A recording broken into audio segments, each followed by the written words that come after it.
The first sensation was pain, which meant I wasn't dead. The second was confusion about whether being alive was actually preferable. My body felt like it had been disassembled and put back together by someone who'd lost the instruction manual halfway through. I opened my eyes to soft blue lighting that didn't burn, which was an improvement over the red emergency strobes that had been the last thing I'd seen before everything went dark. The ceiling above me was smooth, almost organic-looking, with patterns that seemed to shift when I wasn't looking directly at them. "You're awake," a voice said, female, calm, with an accent I couldn't place. "Please don't try to sit up yet. Your body is still repairing." I turned my head, which took more effort than it should have, and saw her. She sat in a chair beside what I assumed was a bed, though it felt more like I was floating on something that perfectly contoured to my body. She looked human enough that my brain initially cataloged her as such, a woman in her late 20s maybe, with kind eyes and dark hair pulled back in a practical style. Then I noticed her ears. They extended up and back from her head, easily 5 or 6 inches long, tapering to elegant points.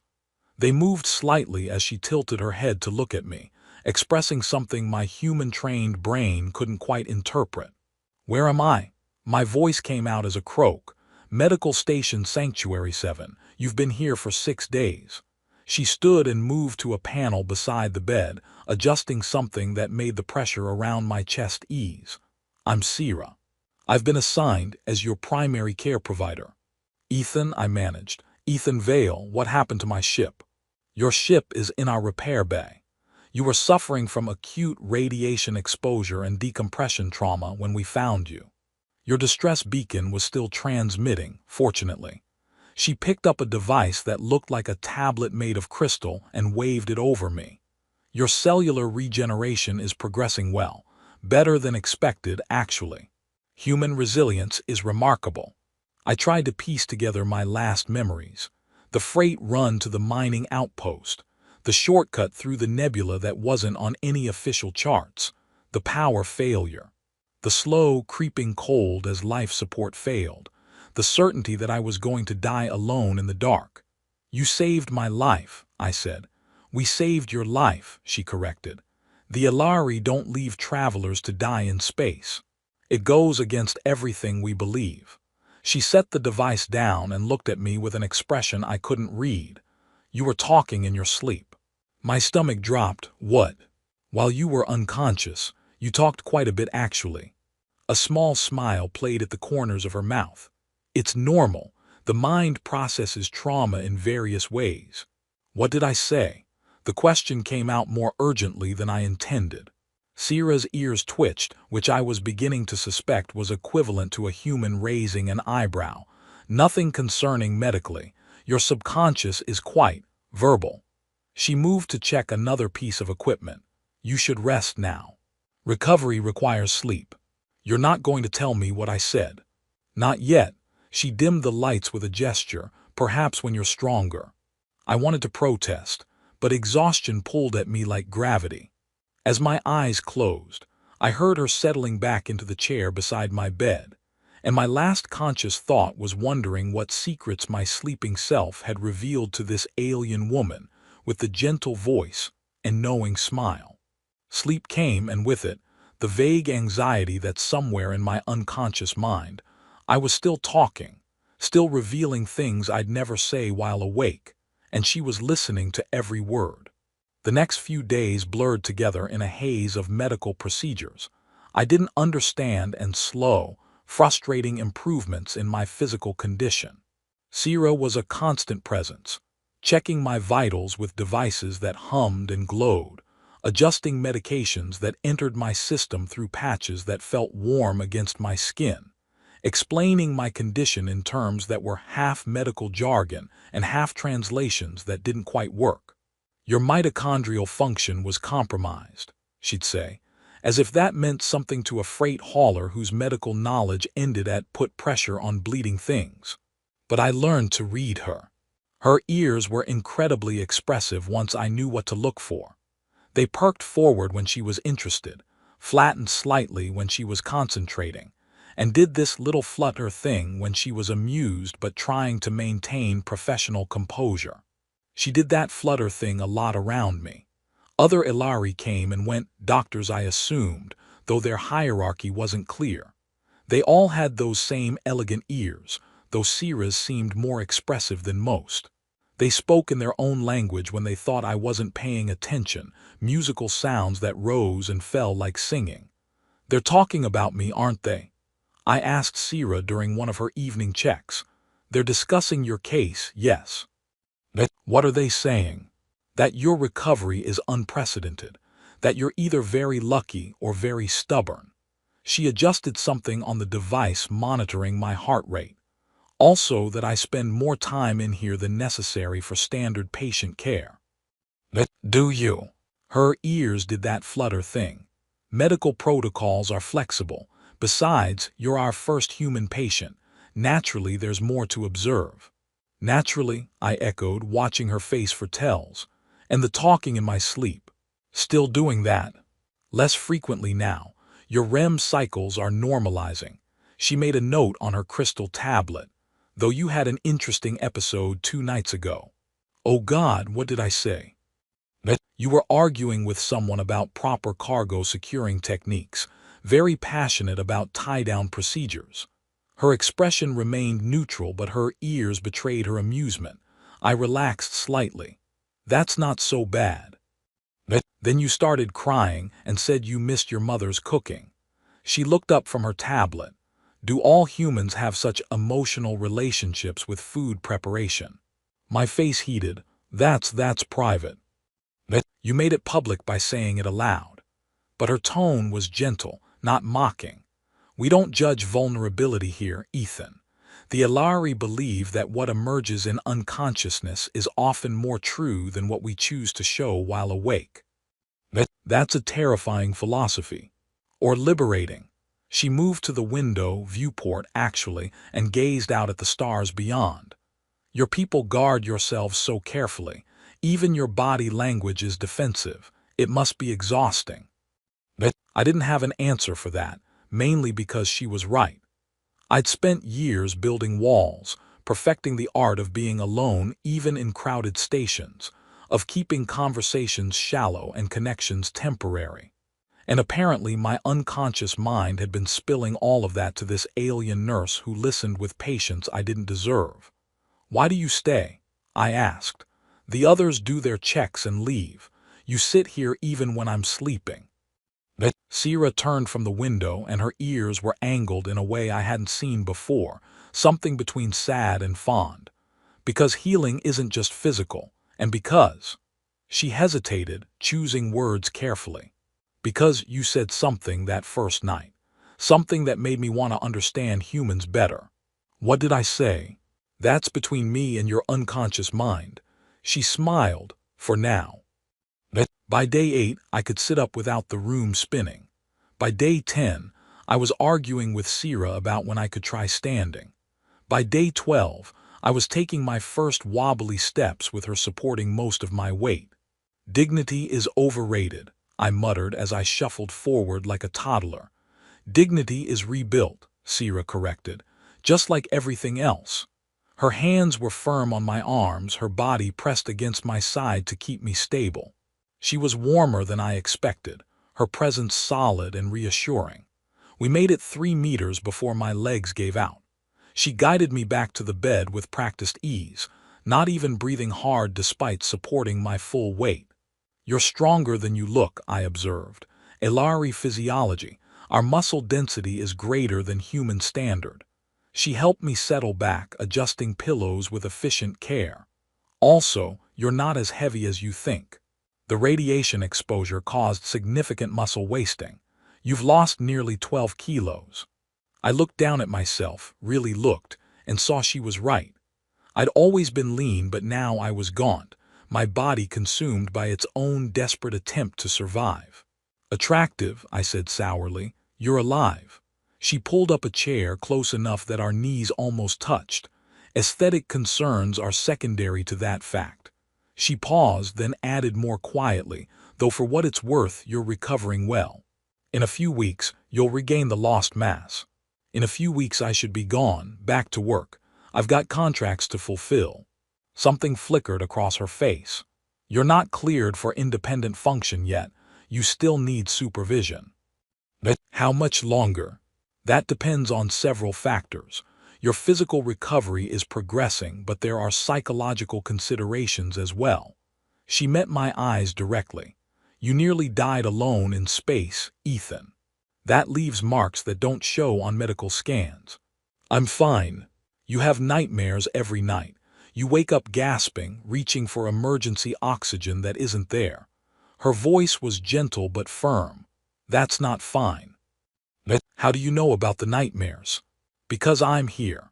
She said it simply, as if her nightly vigil was the most natural thing in the world. Someone should be present when you wake up afraid, so you know you're not alone anymore. The weight of that statement settled over me. You stay all night. Not all night, but I check on you every few hours. It's not standard patient care, I finished. Your colleague said as much. Her ears flattened slightly, a sign I'd learned meant embarrassment. They don't understand. Don't understand what? She stood abruptly, moving to the viewport again. It seemed to be her refuge when conversations got uncomfortable. The Elari have a practice, she said to the stars.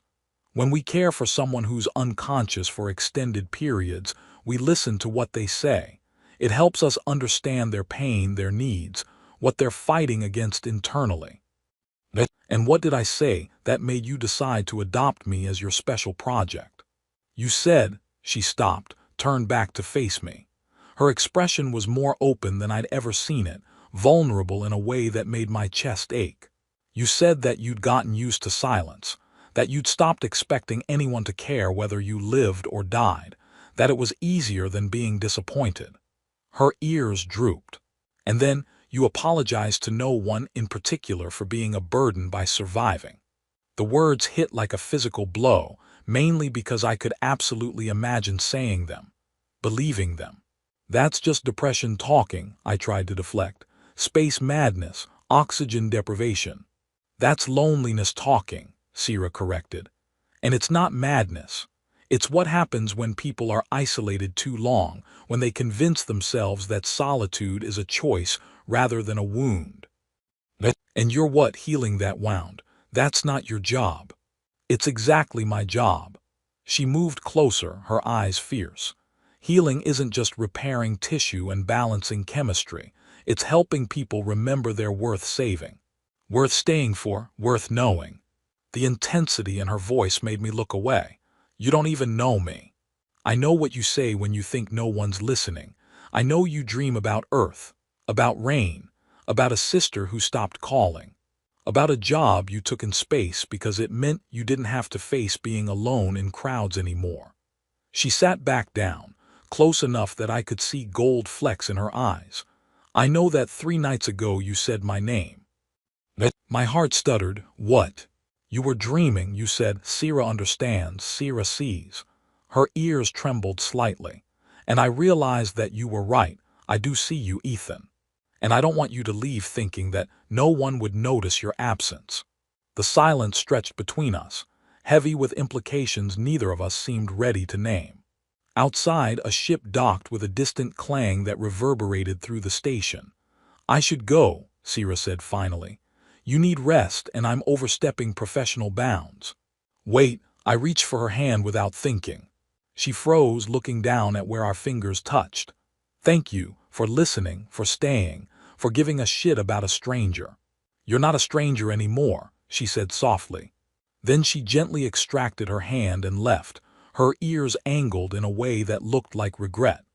I lay back and stared at the shifting ceiling patterns, trying to sort through the tangle of emotions in my chest. Gratitude, definitely. Embarrassment at my unconscious confessions. But underneath that, something more complicated.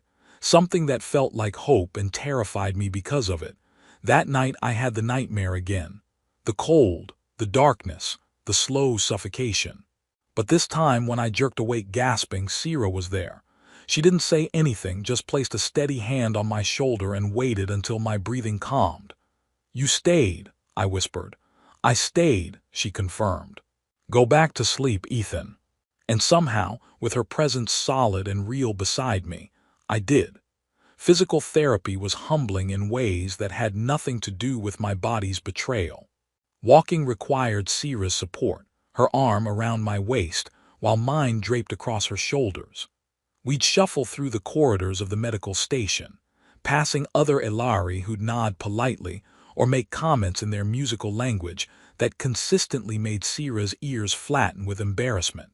What do they keep saying? I asked during one of our sessions, after a pair of nurses had whispered something that made Sierra's face flush a deep purple. They're commenting on my devotion to duty, she said stiffly. That's not what it sounded like. They're saying I've become personally invested in your recovery, that I'm exhibiting. She searched for the word, bonding behaviors. Bonding behaviors. The Elari form deep connections with those we care for.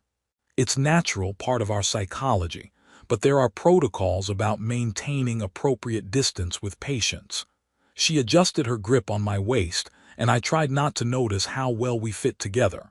I may be bending those protocols because I talked in my sleep, because you're lonely, and I understand loneliness better than I should.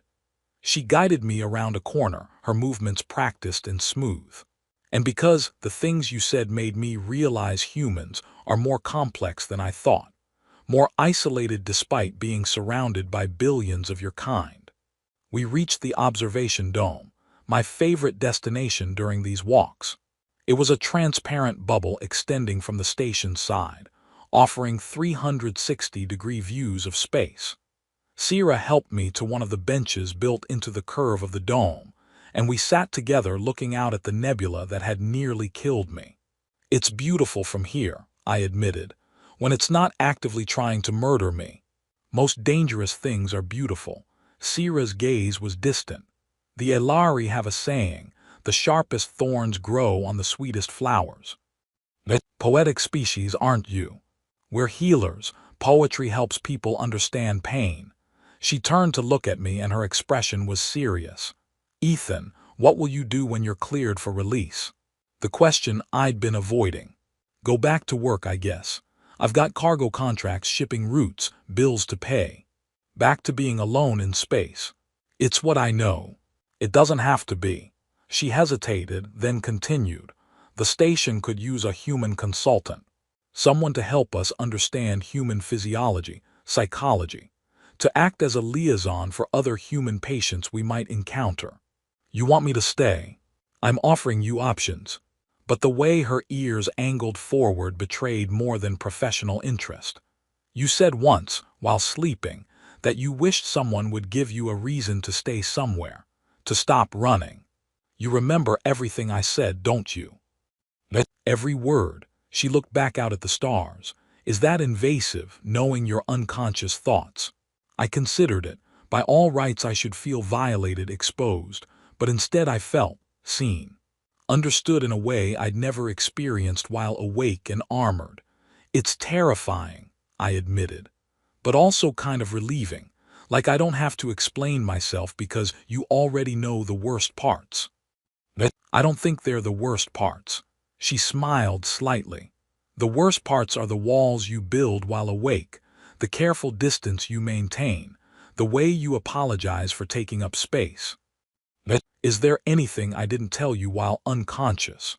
You didn't tell me whether you feel the same connection that I do. She looked at me directly, vulnerable and brave. That's something you have to say while awake. Before I could respond, alarms blared throughout the station. Sierra was on her feet instantly, her ears swiveling to track the sound. Her communicator chirped with rapid-fire updates in her language. What's happening? I asked, standing with effort. Ship in distress, collision with debris field, they're requesting emergency docking. She was already moving toward the exit. I need to go, stay here. I'm coming with you. Ethan, you're not cleared. People are hurt. You need all the hands you can get. I grabbed the railing and pulled myself forward, even shaky human hands. She looked like she wanted to argue, but another alert chimed and she made a decision. Stay behind me. If you collapse, I'm dragging you back to bed. Deal. We moved through the corridors faster than I thought possible in my condition, Sira practically carrying me when my legs threatened to give out. The docking bay was chaos, Elari medical teams prepping equipment, engineers preparing to receive a damaged vessel. The ship that limped into dock was small, a civilian transport with a hull breach and failing life support. 5 occupants, all human, all injured to varying degrees.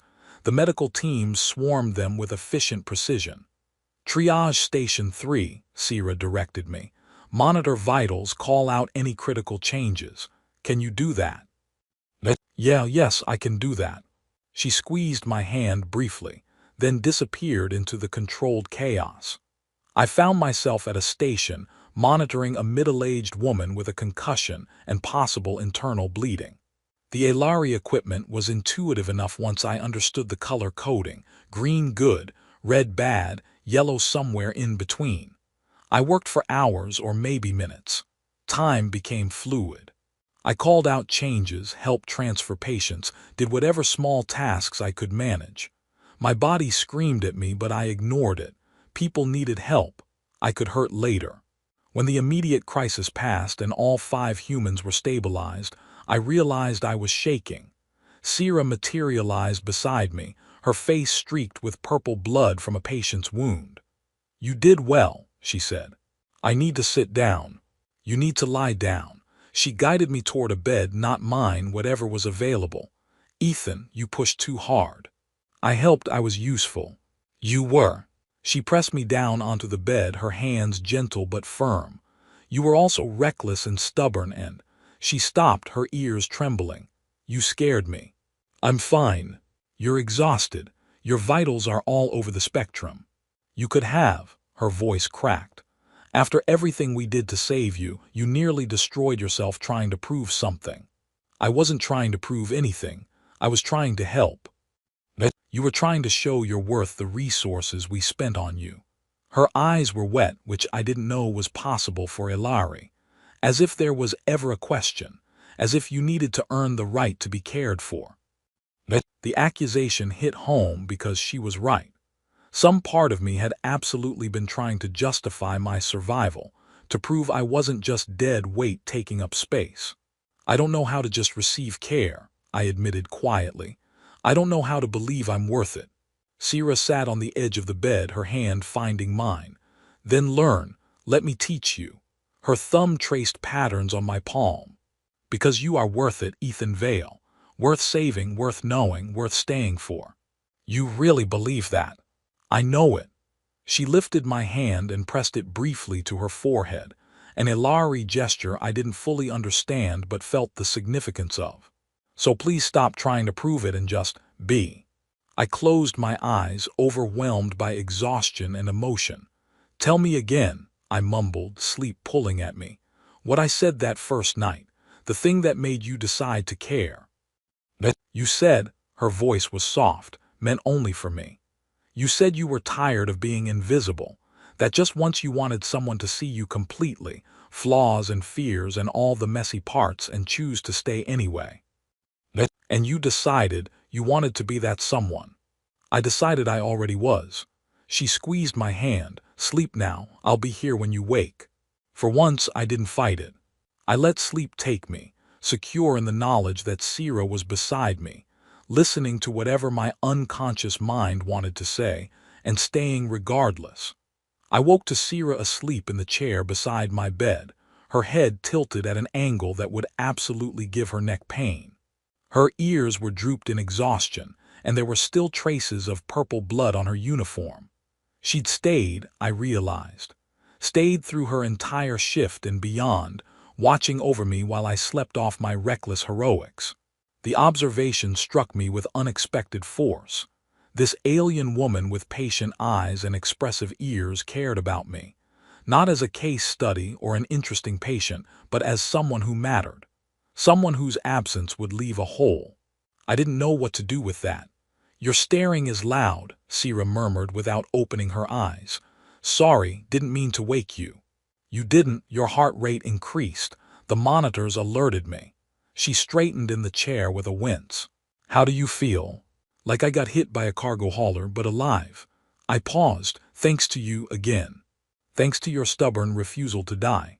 She stood and stretched, her spine popping audibly. The humans from the transport ship are stable. They're asking about you, actually. Want to thank their fellow human who helped in their care. I didn't do much. You did enough. She moved to the viewport, her usual refuge. They also informed me their rescue beacon was received by a commercial vessel in the area. Help is coming to transport them home. Something in her tone made me sit up, and me. Your ship is repaired. You're physically capable of piloting, though I'd recommend another week of recovery. She didn't turn around. You're cleared for discharge whenever you choose. The words hung between us like a verdict. I was free to go. Back to my ship, my roots, my carefully constructed solitude. What if I don't choose? I asked. Her ears perked up, but she still didn't face me. What? You mentioned the station could use a human consultant. Is that offer still open? It was never not open. She turned then, and her expression was carefully neutral in a way that made my chest ache. But I won't manipulate you into staying out of some misplaced sense of gratitude. You don't owe me anything, Ethan. This isn't about owing you. Then what is it about?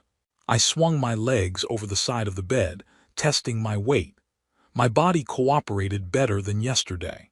You asked me once what I said while sleeping. All of it.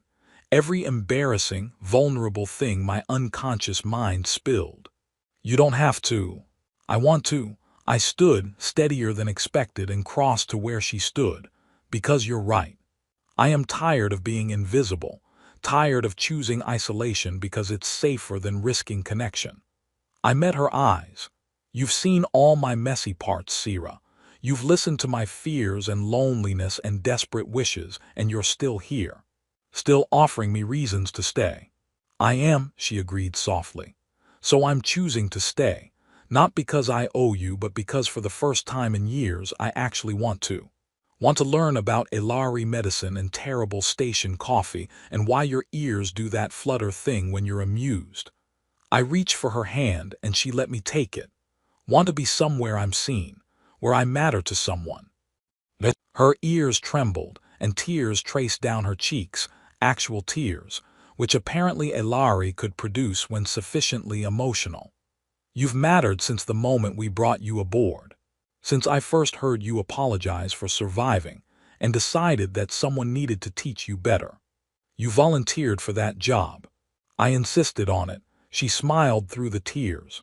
The moment I heard you talk about being alone in crowds, about choosing space because at least the isolation was honest there, I recognized something. Because I understand that loneliness, Ethan. I left my home world for similar reasons. Came to this station because healing others was easier than addressing my own isolation. We're quite a pair. We are, she squeezed my hand. So if you stay, know that it's not charity. I'm not saving you out of obligation. I'm asking you to stay because I don't want to be alone anymore either. I pulled her closer, and she came willingly. Her forehead resting against mine in that gesture I was beginning to understand meant trust, intimacy, connection. What will I do here? I asked, besides being professionally seen by an attractive alien nurse. Her ears did that flutter thing. Help establish human medical protocols. Teach us about your species' unique resilience and terrible sense of self-preservation. Make sure the coffee synthesizer is programmed correctly, because apparently humans have strong opinions about that. Important work. Vital, she agreed. Her arms circled my waist carefully, mindful of my still healing body. And when you're not working, you can spend time with someone who already knows your worst secrets and likes you anyway. Even knowing I dream about my mother's cooking. Especially knowing that it's humanizing. She pulled back enough to look at me properly. Though you should know, if you stay, the gossip among the medical staff will be insufferable. They've been watching us for days, making bets on whether you'd leave. What did you bet? That you'd stay. Her smile was radiant. I cheated, though. I knew what you said while sleeping. What was it, the thing that made you so sure? She touched my face gently, her fingers tracing my very human, very boring ear. You said, "I think I'm falling for my nurse. Is that allowed?" Then you laughed and said, "Probably not. But maybe this once, I'll do something just because I want to." Heat flooded my face. I said that out loud. 3 nights ago. You were dreaming about taking a walk through some garden on Earth, and I was there with you, and you were happy. Her ears angled forward, expressive and open. So yes, I was sure you'd stay, because part of you already made that choice. I kissed her then carefully, a question more than a statement. She answered by pulling me closer, her lips warm and her body solid against mine. It was gentle and tentative and perfect in its uncertainty. When we broke apart, she was smiling. "Welcome home, Ethan Vale." Is that what this is? Home? It's what you make it, but yes, I hope so. She took my hand and led me toward the viewport. "Come on, let me show you the quarters we've prepared. They're larger than standard with a workspace and a view." The other staff insisted. They said if you're staying, you should be comfortable. They did that before I decided. They were optimistic. Also, I may have mentioned that you'd probably stay if we gave you proper incentive. Manipulative. Effective, she corrected. We walked together through the corridors, and this time I didn't need her support. I was steady on my own feet, but chose to keep our hands linked anyway. The quarters were indeed spacious, with a viewport showing the nebula that had nearly killed me.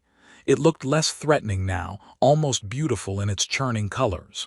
"Thank you," I said, "for all of it. The medical care, the patience, the listening. Thank you for talking in your sleep." She moved to stand beside me at the viewport, and for staying awake to tell me the rest. We stood there in comfortable silence, watching ships come and go from the station, each one carrying people to and from their own destinations. I'd spent years on those ships, always moving, never settling. Always alone even when surrounded by others. Not anymore. Sierra's hand found mine again and her ears were angled in contentment. "What are you thinking?" she asked. "That I should probably call my sister. Let her know I'm alive and staying somewhere for a while. She'll be happy to hear from you. Maybe we haven't talked in 2 years." I squeezed her hand. "But I want to try. Want to stop running from connections, because they might disappoint me.